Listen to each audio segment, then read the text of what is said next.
Sometimes the biggest mistake a person can make is believing they already know who deserves respect.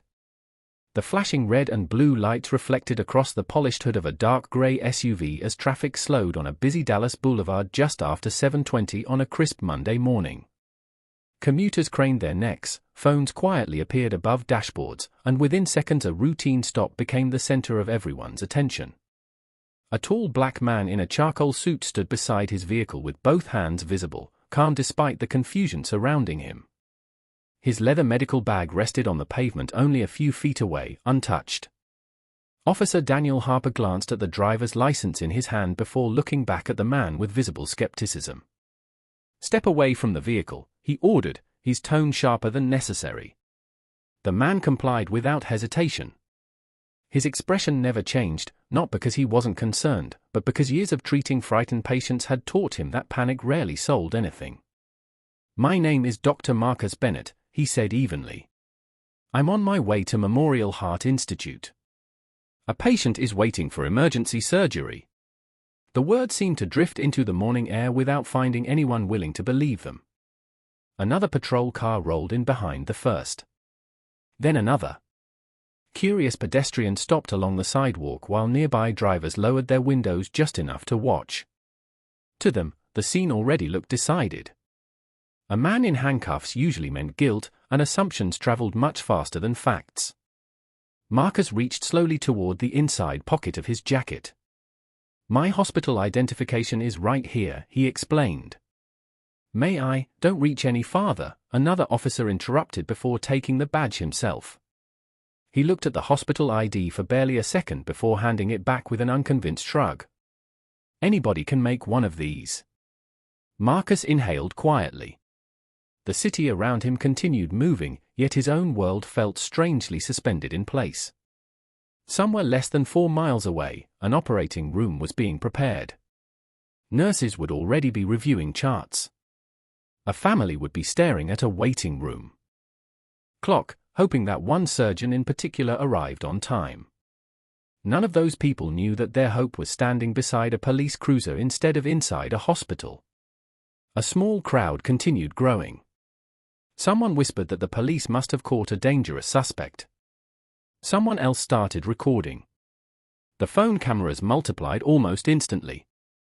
Marcus noticed them but never acknowledged them. His attention stayed fixed on the officers. He knew that every unnecessary word could become another misunderstanding. Officer Harper exchanged a glance with his partner before speaking into his radio. Minutes later, the deep rumble of another vehicle echoed down the street. A black command SUV rolled to a stop behind the patrol cars, and the district chief stepped out wearing the quiet confidence of someone accustomed to immediate answers. Officers straightened instinctively. The chief accepted a brief explanation without taking his eyes off Marcus. For a long second, neither man spoke. Then the chief asked a simple question. "Is there anyone we need to contact?" Marcus looked directly at him, his voice steady, almost gentle despite everything that had happened. "Yes," he replied. "Please call my wife." The chief nodded absently at first, but the moment he saw the name displayed on Marcus Bennett's emergency contact screen, every trace of color quietly disappeared from his face. 40 minutes earlier, the morning had carried none of the tension that now gripped the street. The sun had just begun climbing over the Dallas skyline, washing the glass towers with soft golden light while commuters filled the highways and neighborhood coffee shops welcomed their first customers. Inside a quiet brick home in Lakewood, Dr. Marcus Bennett buttoned the cuffs of his white dress shirt as the comforting aroma of fresh coffee drifted through the kitchen. His day had started the same way it had for years, with discipline, gratitude, and a promise to never forget why he had chosen medicine in the first place. The framed photographs along the hallway told a story that few strangers ever took the time to notice. One captured Marcus standing beside a young heart transplant patient celebrating 5 healthy years after surgery. Another showed volunteers from a neighborhood free clinic smiling beside him after a weekend health fair. There were awards too, but they occupied the smallest shelf in the house because Marcus believed accomplishments mattered far less than the lives behind them. His phone vibrated gently on the kitchen counter. Memorial Heart Institute had sent another update. The donor heart had arrived safely overnight. The surgical team was assembling. The patient, a 16-year-old boy named Ethan Collins, remained stable but could not wait much longer. Every minute mattered. Marcus answered with his usual calm confidence. "Tell the family I am on my way. We will take good care of him." Before leaving, he glanced toward the dining room where a handwritten note rested beside his travel mug. It read, "Save another life today. Dinner at 7. Love always, Evelyn." Marcus smiled before carefully folding the note into his jacket pocket. It had become their quiet tradition. No matter how demanding their schedules became, they never allowed success to replace kindness. As he drove toward downtown, he passed schools opening for the day, city buses filling with passengers, and joggers moving through neighborhood parks. He rehearsed the procedure in his mind, reviewing every detail with the precision that had earned him respect from colleagues across Texas. The operation itself would likely last more than 6 hours. Every decision inside that operating room could determine whether a family experienced unimaginable grief or overwhelming relief. Marcus understood that weight better than anyone. At a traffic light, he noticed a young girl in the next vehicle staring at him through the window. She smiled and held up a small handmade card decorated with colorful hearts. Marcus recognized her immediately. She had been one of his pediatric patients 3 years earlier. He smiled back and waved as her mother mouthed the words "thank you" before the light turned green. Moments like that reminded him why he never measured success by titles or recognition. To him, medicine was never about prestige. It was about earning trust from complete strangers during the most difficult moments of their lives. He never imagined that only a few miles farther down the road, another group of strangers would see something entirely different when they looked at him. They would not see the surgeon rushing to save a teenager. They would not see the husband carrying his wife's handwritten note inside his pocket. They would not see the physician whose hands had restored hundreds of failing hearts. Instead, they would see only what their assumptions allowed them to see, and that single moment of misplaced judgment would begin a chain of events that none of them would ever forget. The flashing lights reflected across storefront windows as the growing crowd settled into the uncomfortable certainty that whatever had happened must already have an obvious explanation. Few people questioned what they were seeing. Uniforms carried authority, and first impressions often became permanent before a single fact was confirmed. Officer Daniel Harper stood beside Marcus with the confidence of someone convinced he had made the right decision. Earlier that morning, dispatch had broadcast an alert about a luxury sport utility vehicle reportedly connected to suspicious activity only a few miles away. The description was incomplete, the license plate did not match, and the timeline was uncertain, but once Harper noticed Marcus driving a similar vehicle, his mind quietly filled in every missing detail. Confirmation became easier than curiosity. "Where are you really headed?" Harper asked. "Memorial Heart Institute," Marcus answered calmly. "A 16-year-old patient is waiting for emergency heart transplant surgery." Harper looked unconvinced. "That is a convenient story." Marcus maintained steady eye contact without raising his voice. "You are welcome to verify it with the hospital." Instead of making the call, Harper asked another officer to search the vehicle for identification while a third officer continued speaking with dispatch. The leather medical bag was carefully opened. Surgical reference books, patient notes protected inside sealed folders, sterile gloves, and a neatly folded white physician coat were removed, one item at a time. Rather than easing suspicion, every object seemed to invite another question. One officer quietly muttered that expensive vehicles, professional clothing, and polished manners could all be part of an elaborate deception. Marcus listened without interrupting. Years inside operating rooms had taught him that remaining composed often required more strength than speaking first. Across the street, a local coffee shop employee recognized him immediately. "That is Dr. Bennett," she called out. "He volunteers at the community clinic every month." Her words disappeared beneath the constant chatter of police radios. A middle-aged man wearing hospital scrubs stepped closer after parking his pickup truck. "I know him too," he said. "He saved my brother's life 2 years ago." One officer politely asked both witnesses to remain behind the patrol vehicles while the investigation continued. Neither statement seemed to carry the same weight as the assumptions already shaping the encounter. Marcus's phone continued vibrating inside an evidence pouch after being temporarily collected for documentation. The display illuminated repeatedly with incoming calls from Memorial Heart Institute. Dr. Alicia Romero, Surgical Coordinator, Intensive Care Unit. None of the calls were answered. Inside the hospital, nurses continued preparing the operating room while Ethan Collins's parents stared anxiously through the intensive care unit window, believing their surgeon was simply delayed by traffic. They had no reason to imagine that every passing minute now depended upon a misunderstanding unfolding on a city street. Marcus slowly exhaled before speaking again. "There is still time to resolve this the right way," he said. "Please contact the hospital, or call my wife." Harper folded his arms. "Everyone wants to call someone once things become serious." Marcus shook his head gently. "I am not asking because I am afraid. I am asking because unnecessary delays affect more than me today." His words hung quietly in the morning air.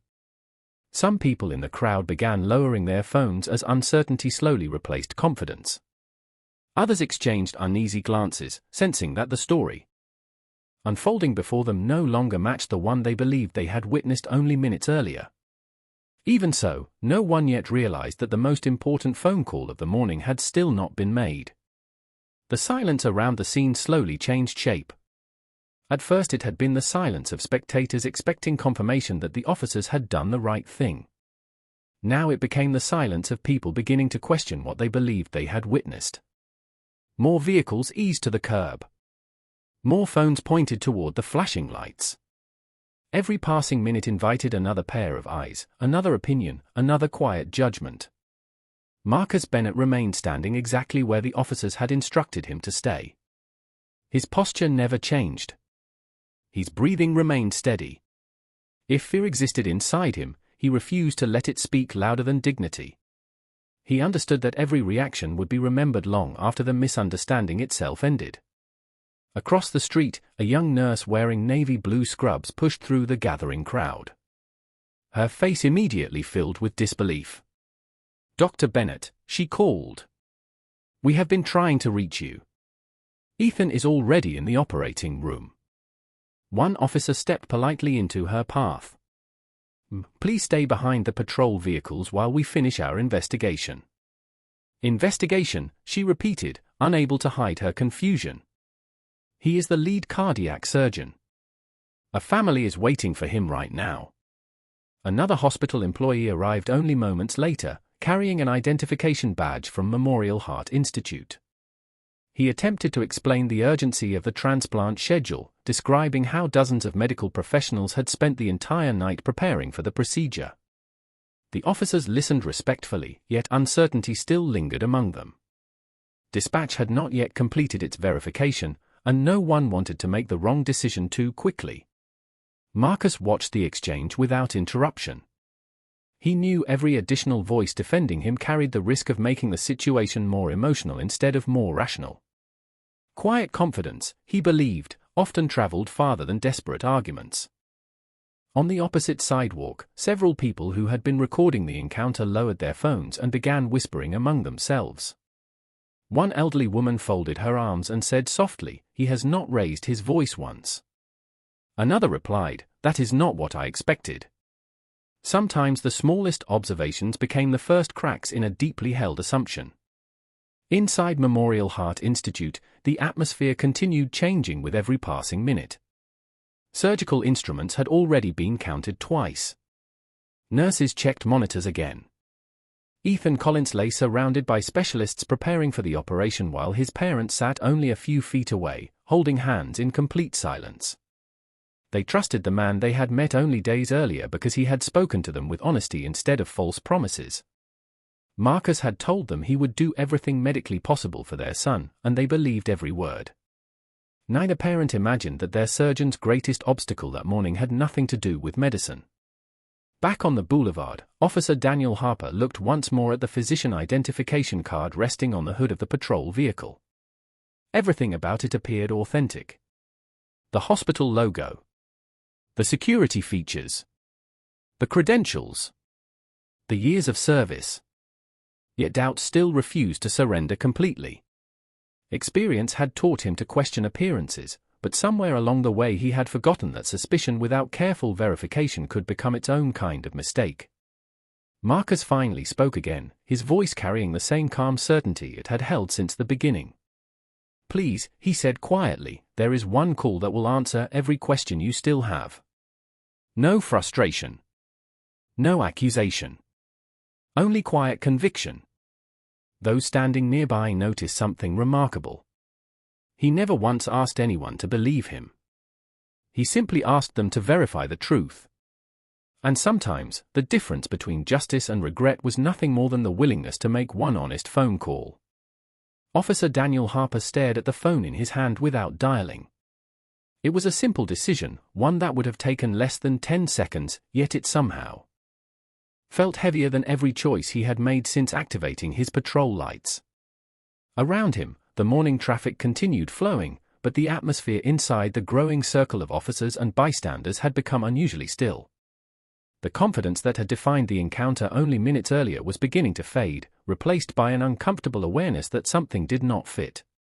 Marcus Bennett stood quietly with the same composed expression he had worn from the beginning. He was not trying to persuade anyone anymore. He simply waited for the truth to arrive on its own. Officer Harper finally broke the silence.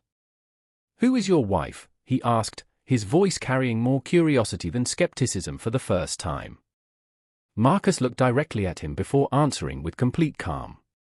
"Someone who will tell you exactly what you need to know." Harper frowned slightly. "What does she do?" Marcus offered the smallest smile. "Her job is not important right now. The truth is." That answer only deepened the mystery. Several officers exchanged puzzled glances. One quietly suggested contacting the hospital first. Another recommended waiting for dispatch to finish reviewing additional records. The district chief listened without speaking. He had spent decades in law enforcement, and experience had taught him that hesitation often appeared only when certainty had already begun to disappear. Nearby, the crowd had changed as well. The conversations were quieter now.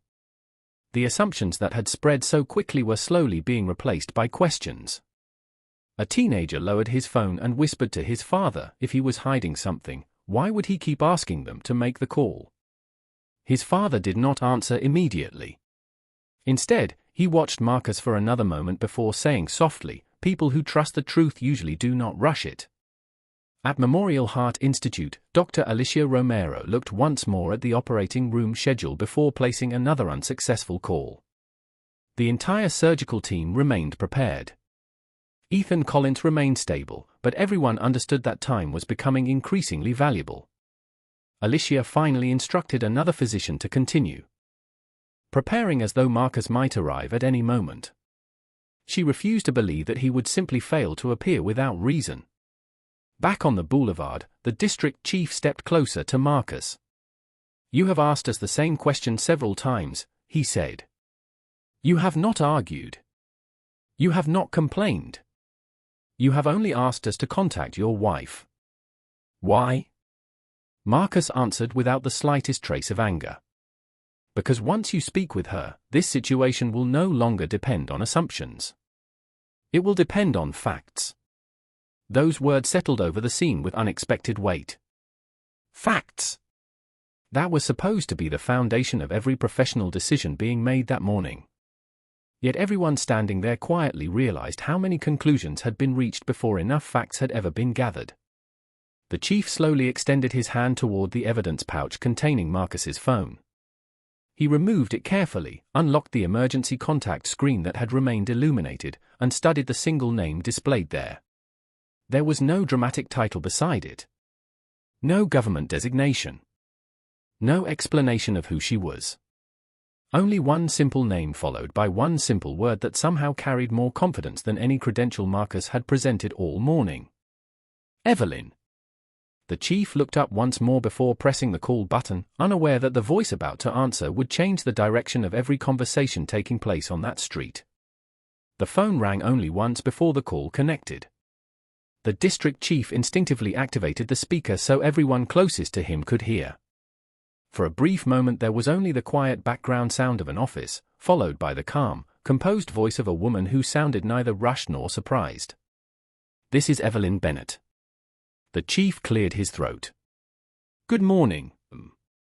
This is Chief Robert Collins with the Dallas Police Department. We are conducting an investigation involving Dr. Marcus Bennett, and he requested that we contact you." There was a pause, not long enough to suggest uncertainty, but just long enough to make every person standing nearby wait for the next sentence. "Is my husband safe?" Evelyn asked. Her tone remained controlled, yet every word carried unmistakable purpose. "Yes," the chief answered. "He is safe." "Has he been injured?" "No." Another short silence followed before Evelyn spoke again. "Then I need you to place the phone where everyone involved can hear me." The request was delivered with quiet confidence rather than authority, but something about it caused the chief to comply without hesitation. He held the phone slightly higher as officers and several nearby witnesses unconsciously leaned closer. "Thank you," Evelyn continued. "Dr. Marcus Bennett left home this morning to perform an emergency heart transplant at Memorial Heart Institute. The patient is a 16-year-old boy who has been waiting for a compatible donor. Every unnecessary delay affects not only my husband but an entire medical team and one family hoping their son has a future." Several officers lowered their eyes. Across the street, the hospital employees exchanged relieved glances as someone, at last, confirmed exactly what they had been trying to explain all morning. The chief responded carefully. "We understand that now. We are working to verify every detail." Evelyn answered immediately. "Verification is important. That is why I appreciate this call." Her voice never rose. She never accused anyone. She simply continued with remarkable precision. "Chief Collins, before we discuss anything else, I would like you to answer one question honestly. Has anyone contacted Memorial Heart Institute before stopping my husband from reaching that operating room?" The chief hesitated. "No." "Has anyone verified his medical credentials through the hospital?" "Not yet." "Has anyone reviewed the schedule confirming that he was expected in surgery this morning?" Again the answer came quietly. "No." The silence that followed felt heavier than every conversation that had come before it. Even the bystanders recording the scene seemed to stop moving. Evelyn finally spoke again, her voice carrying neither anger nor satisfaction, only disappointment. "Facts should always come before conclusions. That principle protects both the public and the people. Sworn to serve it." Marcus remained completely still. He had heard his wife deliver difficult truths before, always with grace instead of humiliation. That was one of the qualities he admired most about her. She believed accountability should restore trust rather than destroy people. The chief nodded slowly although she could not see him. "You are right," he admitted. Evelyn replied with the same measured calm. "Thank you, Chief. There is one more thing you should know before we continue this conversation.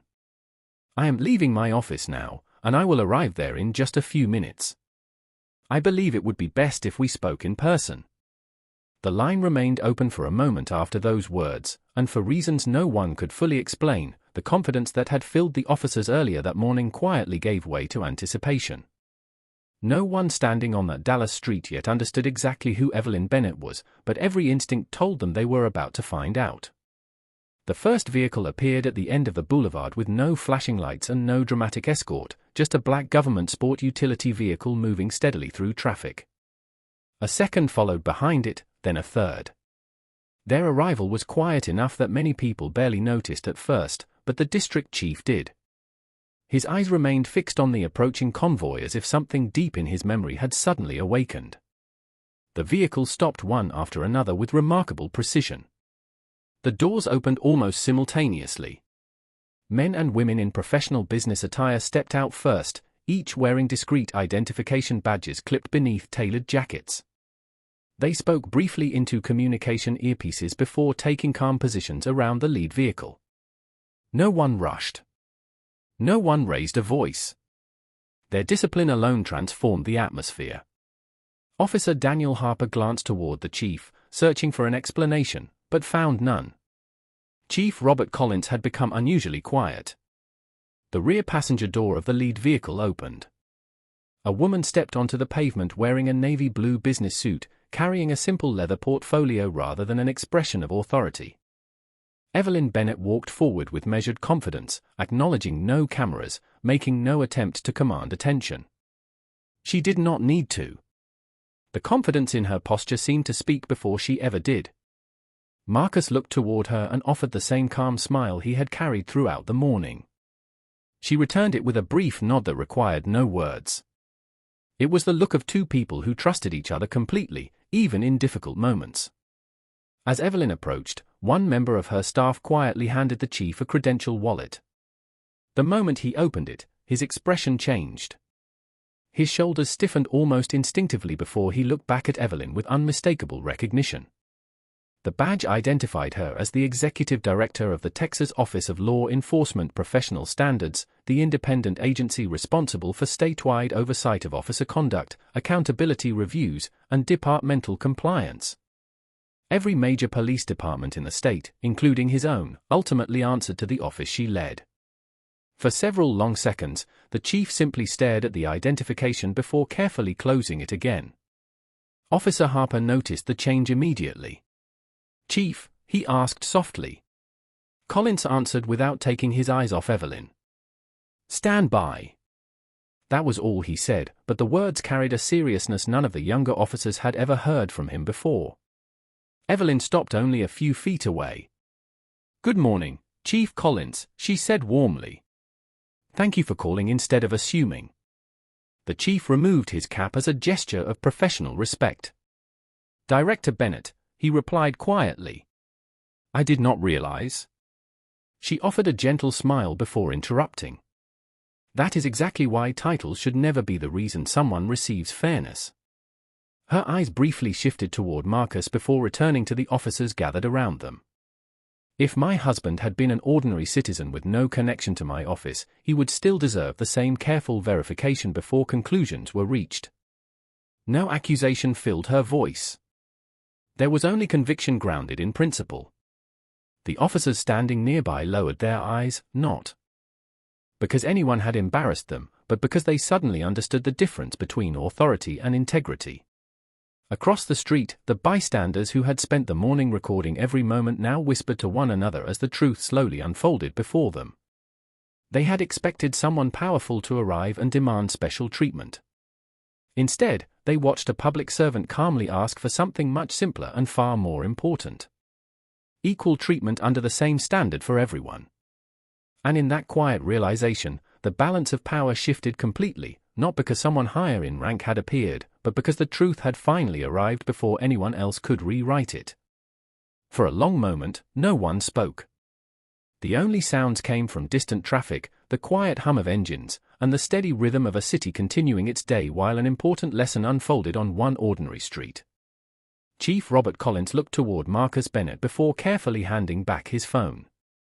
"Dr. Bennett," he said with genuine sincerity, "you should be at your hospital." Marcus accepted the phone with a respectful nod. "There is still time," he replied. "That is what matters most." Evelyn Bennett stepped beside her husband without placing herself in front of him. She had not come to demonstrate power. She had come to protect a principle. Turning toward the assembled officers, she spoke with the calm precision that had earned respect throughout the state. "This morning will be reviewed exactly as every other professional standards review is conducted," she said. "The body camera recordings, dispatch communications, witness statements, vehicle records, and verification timeline will all be examined. The purpose is not to assign blame before facts are collected. The purpose is to learn exactly what happened and ensure public confidence is strengthened through transparency." Every officer listened carefully. No one argued. No one interrupted. Even Officer Daniel Harper understood that the process she described was the same process her office required in every investigation, regardless of rank or department. There would be no exceptions. There would also be no shortcuts. Evelyn continued, accountability is not punishment. Accountability is how trust survives. Those words settled deeply over everyone present. Chief Collins slowly nodded. Director Bennett, you have my commitment. Every recording from this encounter will be preserved immediately, and I will request an independent review before the end of the day. Evelyn thanked him with a quiet smile. That decision honors both your department and the community you serve. Marcus glanced at his watch. Time had continued moving while the misunderstanding unfolded. Somewhere inside Memorial Heart Institute, Ethan Collins and his family were still waiting. The chief recognized the urgency at once. He turned toward one of the officers. Return Dr. Bennett's belongings immediately. Within moments, the medical bag, identification, and personal property were carefully returned. Harper personally handed over the white physician coat that had been removed earlier. His voice was noticeably different from the one he had used at the beginning of the encounter. Dr. Bennett, he said, I should have verified more before reaching conclusions. I regret that I did not. Marcus accepted the coat without hesitation. Thank you for saying that, he answered. We all make decisions under pressure. What matters is whether we are willing to learn afterward. The response surprised several people standing nearby. There was no resentment. No demand for humiliation. Only an invitation to become better than the moment that had just passed. As Marcus entered his vehicle, the crowd that had gathered throughout the morning slowly began lowering their phones. Some had arrived expecting to witness another ordinary traffic stop. Instead, they had watched assumptions give way to facts without anger overcoming dignity. The convoy quietly departed as well, leaving behind no dramatic celebration, only a renewed understanding that justice depended not upon titles or appearances but upon careful verification. Minutes later, Marcus drove through the entrance of Memorial Heart Institute where nurses waiting outside immediately recognized his vehicle. Relief spread across their faces. The operating room was ready. A young patient was still waiting. And because truth had finally caught up with assumption, the person best prepared to save a life was once again exactly where he belonged. Several weeks later, the morning that had begun with uncertainty became a quiet turning point for more people than anyone could have imagined. Inside Memorial Heart Institute, the transplant surgery had been completed successfully. After many careful hours, Dr. Marcus Bennett finally stepped into the family consultation room where Ethan Collins's parents stood the instant the door opened. Neither of them asked how long the operation had taken. Neither of them mentioned the delay that had almost changed everything. They looked only at Marcus's tired smile, and before he spoke, they already understood. Your son is doing well, Marcus said gently. Relief filled the room more powerfully than celebration ever could. Tears of gratitude replaced fear, and another family received the future they had almost lost. Across the city, the independent review proceeded exactly as Evelyn Bennett had promised. Body camera recordings, dispatch communications, witness interviews, and departmental procedures were examined carefully. The final report concluded that assumptions had been allowed to move faster than verification and recommended additional training focused on impartial decision-making, communication, and evidence-based investigations. Chief Robert Collins accepted every recommendation without objection. During a department meeting attended by officers from every division, he spoke with complete honesty. Professionalism is not measured by never making mistakes, he said. It is measured by having the integrity to recognize them, correct them, and prevent them from happening again. Officer Daniel Harper listened from the front row. The experience had changed him in ways no classroom ever could.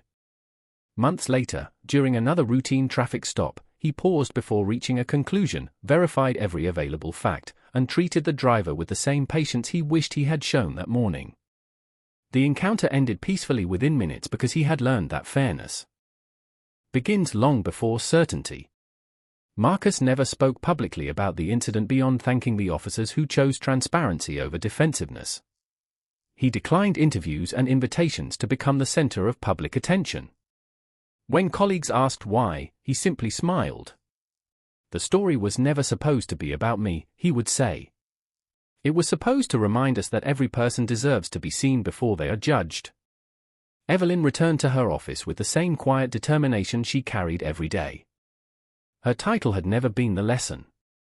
Her position had only revealed a truth that should have existed from the very beginning. Every citizen deserves fairness whether they know someone powerful or no one at all. The greatest protection of justice is consistency, not influence. On a quiet evening not long afterward, Marcus arrived home carrying another handwritten note that Evelyn had slipped into his jacket before work. This one read, "The world changes every time someone chooses truth over assumption." He placed it beside the first note instead of throwing it away. Some reminders were worth keeping forever. And perhaps that is the real measure of character. A badge may represent authority. A title may represent responsibility.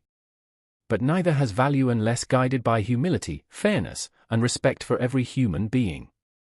Because in the end, the strongest form of justice is not the power to prove someone wrong. It is the wisdom to make sure the truth is given a chance to speak before anyone else decides the ending.